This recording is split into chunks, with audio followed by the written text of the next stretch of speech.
5 signs they're not over their ex. You're being used.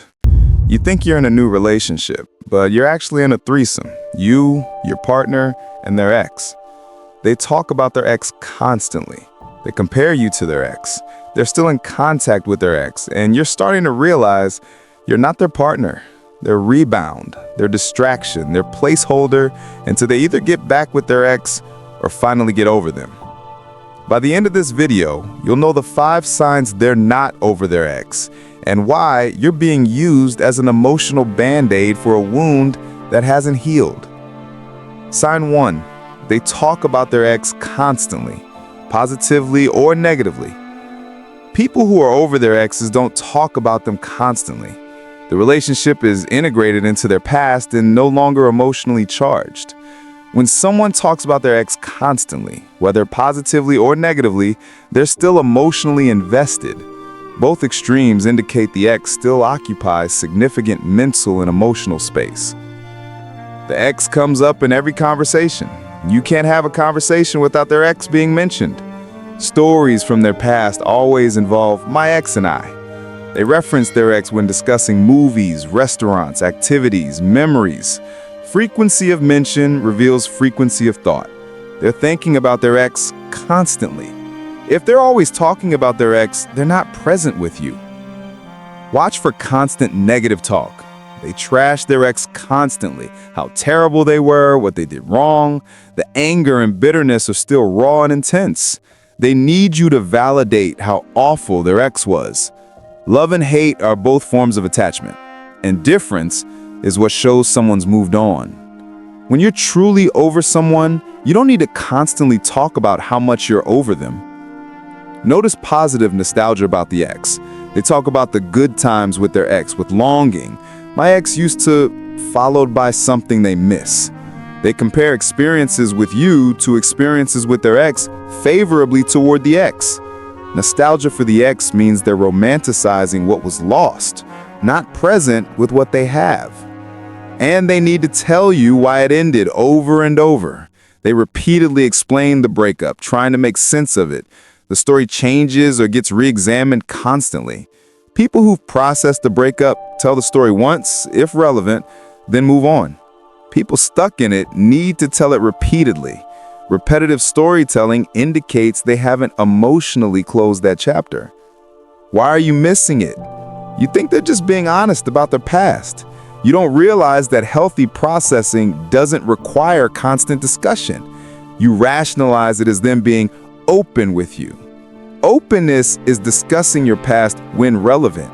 Obsession is making your past the center of your present. 3 months into dating Jordan, Maya realized every conversation circled back to Jordan's ex. Jordan would talk about places my ex and I used to go, things my ex and I used to do, how my ex never did this thing you're doing. Sometimes it was positive. My ex made the best lasagna.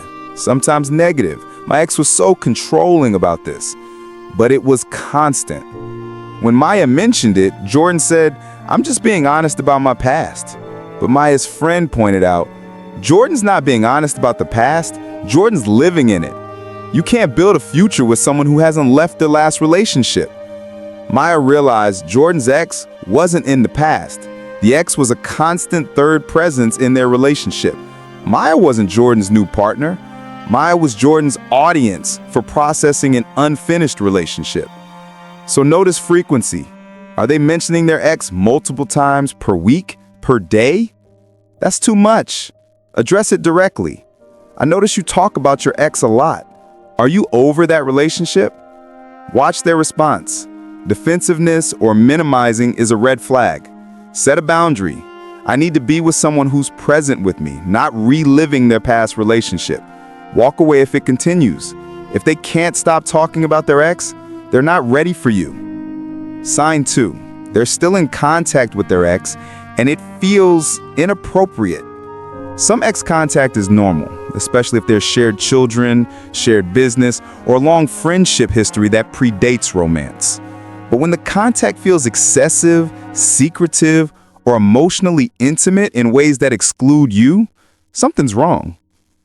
They're maintaining a connection to their ex that suggests they're not ready to fully invest in a new relationship. Watch for constant texting or communication. They're texting their ex frequently, daily, or multiple times per day. The communication doesn't have an obvious practical purpose. No kids, no shared business. They're more responsive to their ex's text than yours. Frequent contact with an ex indicates ongoing emotional connection. Energy and attention going to the ex means less available for you. Notice if the contact is secretive or defensive. They're secretive about their communication with their ex. When you ask about it, they get defensive or minimize it. They angle their phone away when texting, take calls in another room. If contact with an ex were truly innocent and over, it wouldn't need to be hidden. Secrecy indicates they know the contact crosses boundaries but aren't willing to stop. Their ex still has emotional access. Their ex calls when upset and they drop everything to provide support. Their ex's needs take priority over yours. They're still playing the emotional support role for their ex. Emotional intimacy with an ex while dating you means divided loyalty. And they won't set boundaries with their ex. You've expressed discomfort with the level of contact. They refuse to set boundaries or reduce communication. They prioritize their ex's feelings over your comfort.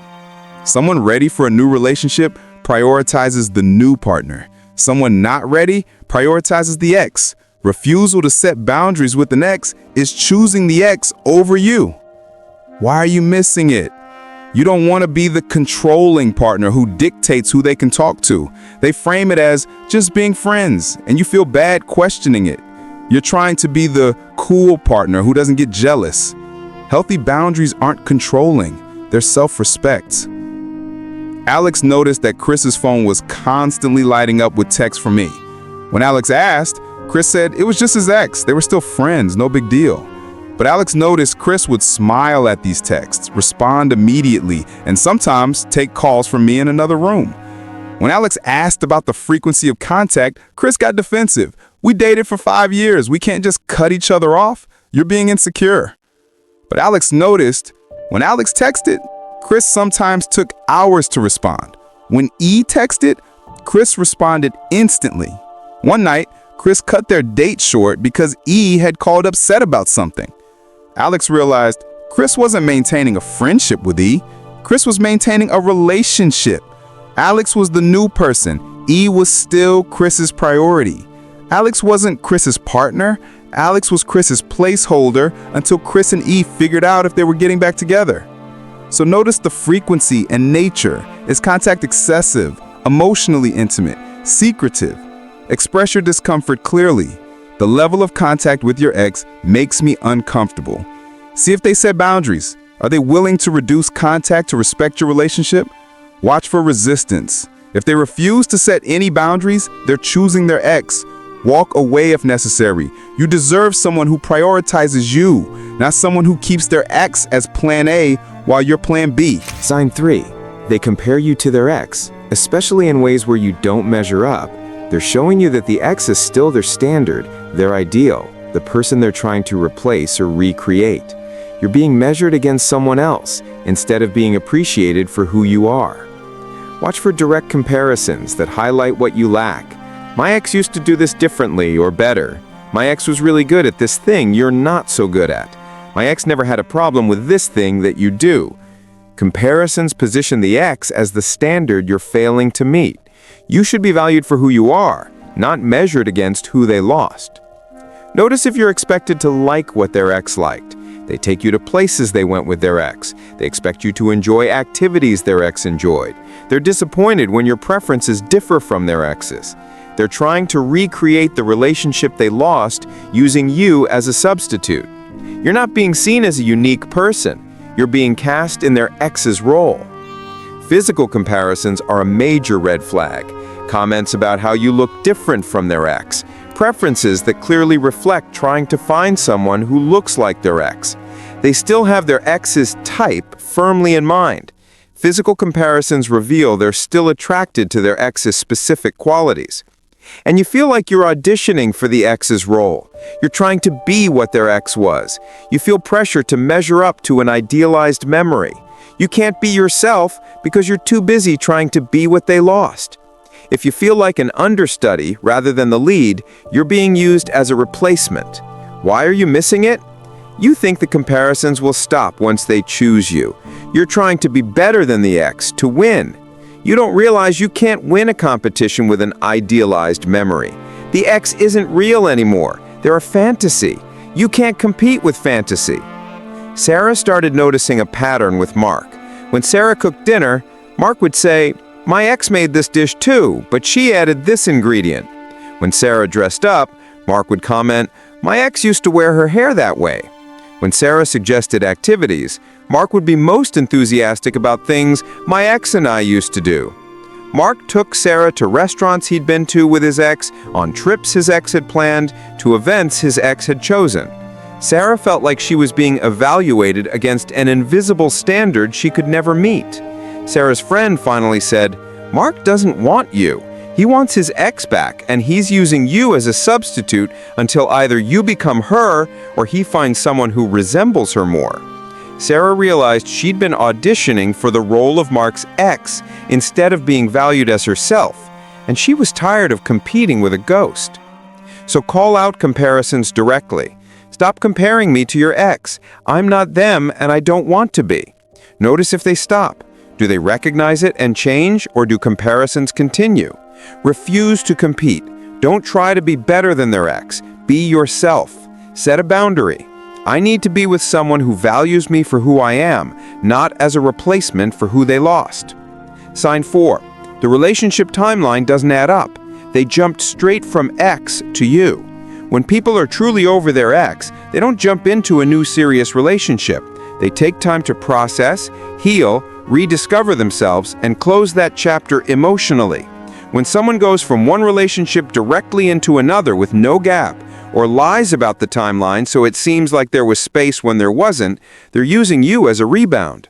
Watch for no gap between relationships. They ended things with their ex and started seeing you immediately. There's weeks or days between the breakup in your relationship, not months. They jumped straight from one relationship into another. Healing takes time. Immediate new relationships are avoidance, not readiness. They haven't processed their loss. You're the distraction from their grief. Notice if they lied about the timeline. They told you they'd been single for months. You later discover the breakup was recent, or they overlapped relationships. The lie reveals they know the timeline is problematic, but did it anyway. If they have to lie about when the last relationship ended, they know they're not ready. Dishonesty about timeline is a major red flag that you're a rebound. They're moving too fast with you. Love bombing, immediate intensity, talking about future and commitment quickly. They want to lock you down before they have to feel the grief of their breakup. The speed is about them running from their ex, not genuine connection with you. Rebounds move fast because the goal is replacement and distraction, not genuine building. And they reference needing to move on. They explicitly say they needed to get back out there or move on. You're framed as the solution to getting over their ex. They're using you as a tool for moving on, not choosing you for who you are. If they needed you to get over someone else, you're a means to an end. Why are you missing it? They didn't tell you how recent the breakup was. You wanted to believe they were ready because you liked them. You didn't ask the timeline questions early enough. Always ask when their last relationship ended. Immediate red flag if it's recent. When Taylor met Morgan, Morgan said she'd been single for about 6 months after a long relationship. Taylor felt reassured. 6 months seemed reasonable for healing. 3 months into their relationship, Taylor met Morgan's friend who mentioned, "It's so good to see Morgan happy after that brutal breakup 2 months before you met her." Taylor did the math. Morgan's ex-relationship had ended maybe 2 weeks before Morgan started dating Taylor, not 6 months. Taylor confronted Morgan. Morgan admitted she had lied because, "I knew it would be a red flag if you knew how recent it was, but I really wanted to move on." Taylor realized Morgan hadn't wanted to move on. She had wanted to avoid the pain of her breakup. Taylor was the emotional bandaid, the distraction, the rebound. Morgan had never actually processed her last relationship. She just covered it with Taylor. So ask the timeline question early. When did your last relationship end is essential. Be wary of recent breakups. Less than 6 months is generally too soon for serious relationships. Notice if they lied. Dishonesty about timeline means they know they're not ready. Watch for love bombing. Intensity this early is usually about them avoiding pain, not genuine connection. Before we get to the final sign, if this video is helping you see that you're not crazy, you're just dating someone who isn't over their ex, hit that subscribe button. We help you see toxic patterns so you can make better choices. Now let's talk about the last sign. Sign 5. They can't commit to you or the relationship feels half-hearted. The clearest sign they're not over their ex is their inability to fully commit to you. They keep you at a distance emotionally. They won't define the relationship. They're vague about the future. They seem to be keeping their options open. This half-hearted investment happens because they're still emotionally tethered to their ex. They won't define the relationship. Months in and you still don't know what you are. They avoid conversations about exclusivity or commitment. Let's just see where it goes becomes the permanent state. People who are emotionally available and ready commit. People who aren't stay vague. Vagueness keeps options open, either for getting back with their ex or finding someone better.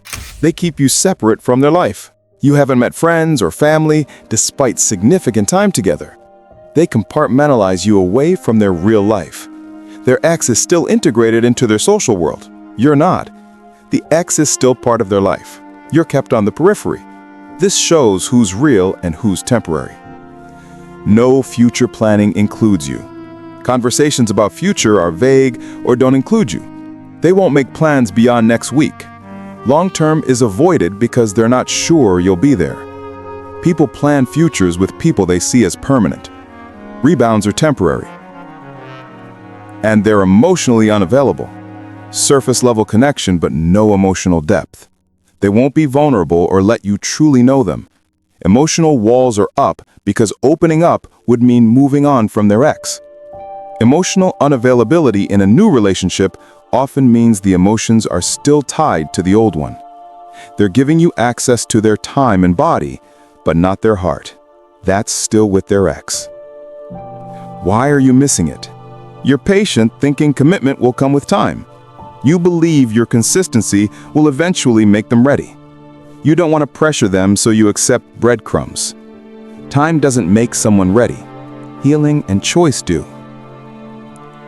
For 8 months, Devin felt like he was in relationship limbo with Jessica. They saw each other regularly, slept together, spent time together, but Jessica wouldn't call Devin her boyfriend.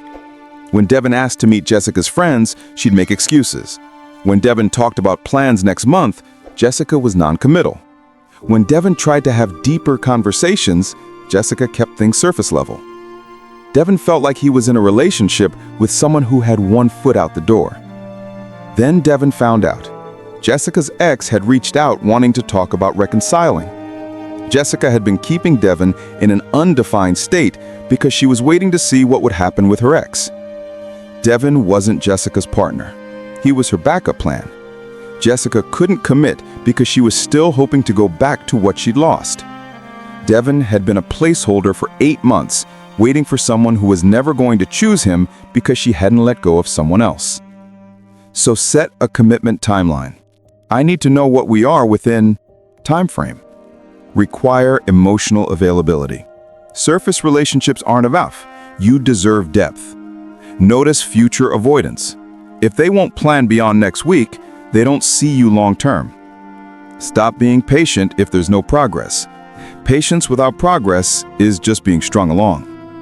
If you're recognizing these signs and wondering if your partner isn't just using you as a rebound, but is actually settling for you while wishing they had someone else, watch our video on the 5 signs your partner is settling for you, not choosing you. Understanding the difference between being chosen and being settled for could change everything. Links in the description. Here's the truth. You can't build a real relationship with someone who's still in their last one. It doesn't matter if their ex is physically gone. If emotionally, mentally, and spiritually they're still attached, you're the third wheel in your own relationship. You're not their partner. You're their rebound, their distraction, their emotional bandaid, their placeholder until they either get back with their ex or finally process the breakup. And you deserve more than that. You deserve someone who sees you, not someone who sees their ex when they look at you. If you recognize 3 or more of these signs, face the reality. They're not over their ex, and you're being used. The question is, what are you going to do about it? Are you going to keep waiting for them to finally choose you over their past? Are you going to keep competing with a ghost? Or are you going to choose yourself and walk away from someone who isn't emotionally available? You can't love someone into being ready. You can't wait out their attachment to their ex. All you can do is protect yourself by refusing to be someone's rebound. If this video helped you see that you're not crazy, you're just dating someone who isn't over their ex, subscribe to this channel. We help you see toxic patterns so you can make better choices. Drop a comment telling me which sign you recognized, or if you were someone's rebound and finally walked away. Share what made you realize you deserved better. Your story might help someone else stop wasting time on someone who isn't emotionally available. Being someone's rebound isn't a role you have to accept. You're not auditioning to replace their ex. You're not competing with their past. You deserve to be someone's first choice, present choice, only choice, not their consolation prize while they get over someone else. Walk away from people who aren't over their exes. Let them do their healing alone. And save your time, energy, and heart for someone who's actually ready to love you, not someone still loving someone else.